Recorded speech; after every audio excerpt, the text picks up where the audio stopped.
What's up, YouTube? Have you wondered what's going to happen with Affinity on November 9th? Well, that's what we're here to talk about today. Welcome back. My name is Ben Nielsen. I'm a media design educator and I do a lot of work with the Affinity programs, Affinity Publisher, Affinity Photo, and Affinity Designer. And just yesterday, Affinity dropped an email in my inbox, which I'm guessing many of you Affinity users also got, that had a video in it of Ashley Hewson from Affinity telling us that something big is coming. Now, this was of course a cryptic teaser video, so we're here today to speculate a little bit about what that means and what's going to be coming down the pipe for Affinity. It looks like something is coming on November 9th, so it looks like there's going to be a big announcement that day, perhaps a product release. So let's break it down. Let's talk about what Ashley said in the video and what we think that might mean for what's going to happen with Affinity now. Well, I think the most obvious answer for what might be happening with Affinity on November 9th is Affinity Publisher coming to the iPad. This is something that we've actually been waiting for a couple of years, but it's been confirmed for a long time.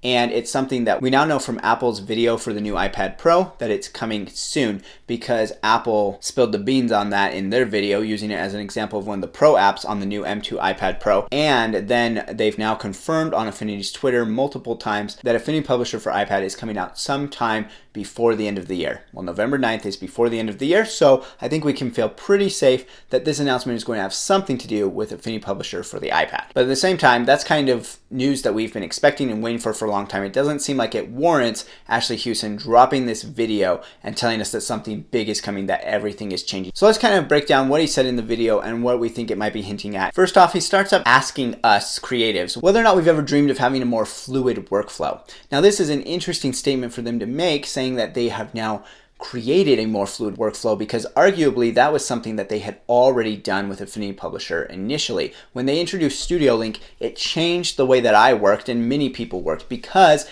it changed the workflow. It let us have all of our tools in one spot to be able to do our design work, and that made all the difference. So it's interesting that they're still talking about having a more fluid workflow. What are they going to do to top what they've already done with Studio Link? That will be really interesting to see, and that may be bringing Studio Link to the iPad, which would of course make things a little bit more seamless when you could use it anywhere. With this change to the workflow, or whatever it is, maybe they're also introducing a new app. That's something that's been kind of speculated at for a long time. Affinity's pretty much denied it. Now, what could it be? What creative app could they still put into the mix here? A lot of people would love to see a video app from Affinity because of its streamlined focus and the ease of use of it, and they would love to see a video app that brings in those features.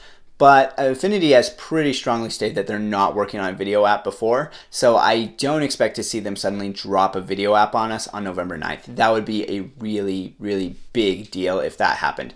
I do think there's possibility that there could be a raw photo editor, like a competitor to Adobe's Lightroom, that could be coming out. They already have the engine for that in Affinity Photo, so it really would be some interface changes and then some user experience changes to make it so that you could edit multiple photos, copy edits between photos, and organize photos. So that would be something that was really interesting to see, and it would definitely help us have kind of a more fluid workflow as photographers if that were integrated in a Studio Link-like way with Affinity Photo. That could be really amazing. I think the other best contender for a new app that would make things more fluid and streamlined would be some kind of UI design app, something to compete with Figma. So Adobe has Adobe XD, but they just now stated that they're going to purchase Figma. And so for Affinity to produce a competitor, that would be a really big deal right now.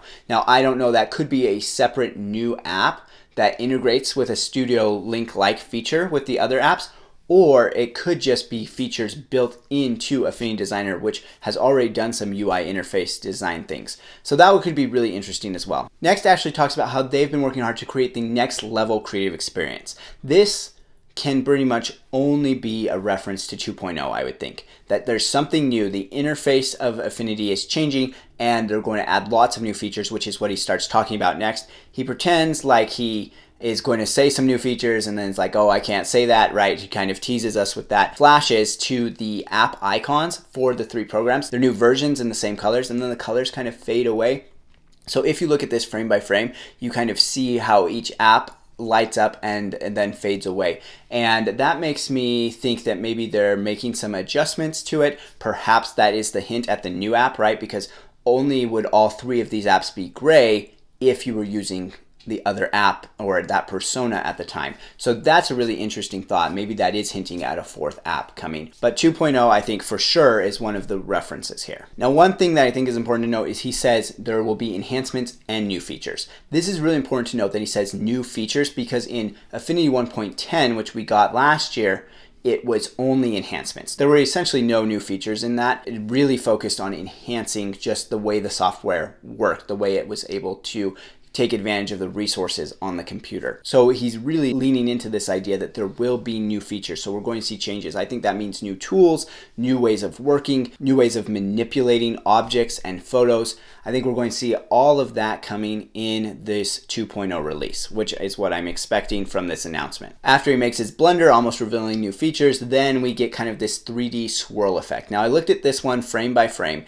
and what I can get out of it is just that maybe it's a 2, but of course I have 2.0 on mind, so maybe that's it, but it's kind of curved like a 2. But the other thing this might be hinting at is some type of 3D feature coming to Affinity. Maybe 3D modeling, maybe something like Procreate has where you can actually draw on 3D objects, something 3D. That might be the hint here, because they are leaning into this like 3D swirling thing. Next, he makes what I think is a really important statement. He says they are realizing their creative vision so that we can realize ours. And I think this is a reference back to what he said when they announced Affinity Publisher for the first time. They talked about Studio Link and how the apps were all going to work together. And then Ashley said, and that is why we're called Affinity. So he made a specific reference back to their name, that apps working together in harmony is why they're called Affinity.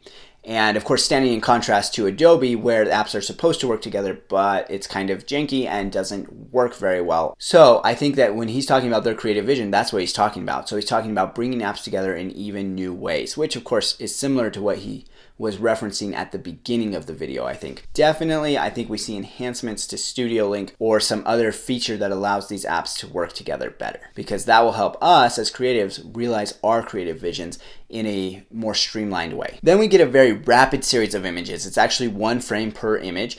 And I went through this frame by frame, but the only thing that you can glean from it is just that he is talking about all 3 apps here, because there are definitely documents created for Affinity Designer, documents created for Affinity Photo, and documents created in Affinity Publisher. Illustration, photography, and layout design. That's all you get. You can't see the interface or anything like that. There's nothing else that I could really glean from these images. Then he talks about new ways of creating and new ways of thinking that are going to be enabled by the Affinity apps.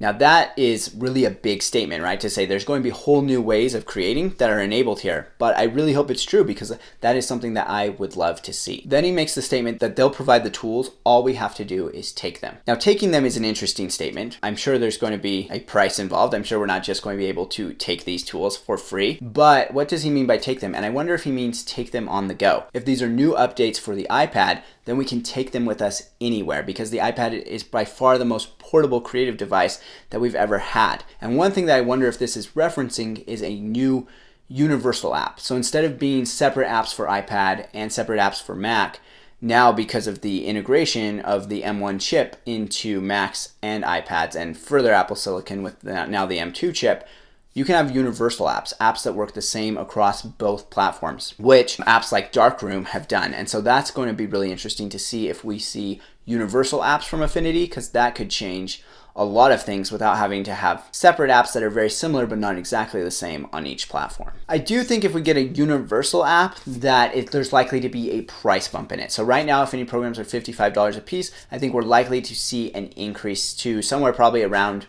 $75, because we wouldn't need to pay for each app separately, so it would actually still be a good deal. But I think that's where we kind of see that happen, is there'd probably be a price bump for the universal apps. The other place that I think we might see a price adjustment is it would be nice to see them offer a package of all 3 apps together, so it's just really easy to download and install them all. Then he says we're going to be able to take them sooner than we think, and this is where it drops November 9th on there as a graphic. And that tells us that something's going to happen on November 9th. Now, whether that's an announcement or we can actually get the programs at that time, it remains to be seen. But I think that the fact that he's saying it's sooner than we think makes me think that they will actually drop the programs on November 9th, which would be awesome and would be in line with what we've heard from the Twitter account saying that Affinity Publisher will be available for iPad before the end of the year. That's not saying it'll be announced, it's saying it will be available for iPad. I do think it's a little funny if he's referencing Affinity Publisher for iPad that he says we'll be able to get them sooner than we think, because we're actually getting it way after we thought, right? We thought that we'd be able to get it 2 years ago probably, but maybe he thinks that we've given up on it, and so November 9th will be sooner than we think. Next, Ashley pulls a Steve Jobs moment here. Definitely a reference to Steve Jobs. He says, oh, and there's one more thing. So that's something Steve Jobs always did at the end of keynotes. He would say there's one more thing, and then he would announce something that no one was expecting. So Ashley says that the one more thing he's talking about is something that we've been waiting for, but we're going to have to wait to find out what it is. I'm not sure what that means. There's a lot of things that we've been waiting for from Affinity, but he says that he knows we've been waiting for this one. So what is it? I don't know. There's a lot of different features that people have been waiting for, but what is the one thing that people have been waiting for? I don't know. If that's not Affinity Publisher for iPad, what else is it? Like, what else is the thing that we've been waiting for? Maybe the shape builder tool. That's probably the number one thing that I hear from people when it comes to Affinity programs is they want the shape builder tool. So maybe that's it, but that just seems like it would fall under new features, not one more extra thing.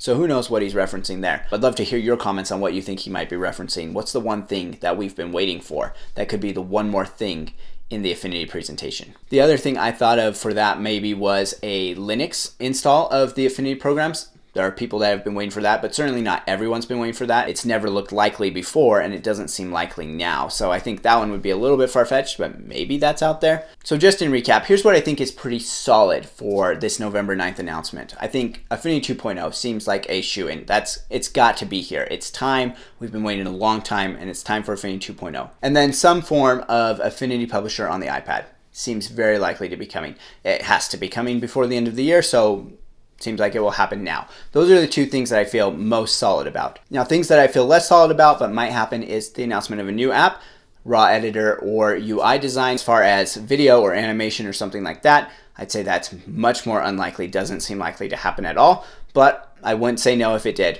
And then something else that seems likely to me, but I wouldn't say is super solid, is those universal apps. So same app between iPad and Mac. That would be big, and it seems like it's something that's totally doable by the Affinity team and would kind of explain why there's been a delay in the release of 2.0 as they tried to merge those two together. Another thing that might happen is that 3D. I don't think it'll be 3D modeling. That seems like it would be a huge step in a different direction for Affinity, but to be able to import 3D models from another program and then work on them in Affinity as far as painting and designing on them goes, that's something that Procreate did last year, and it seems very likely that Affinity could do something similar.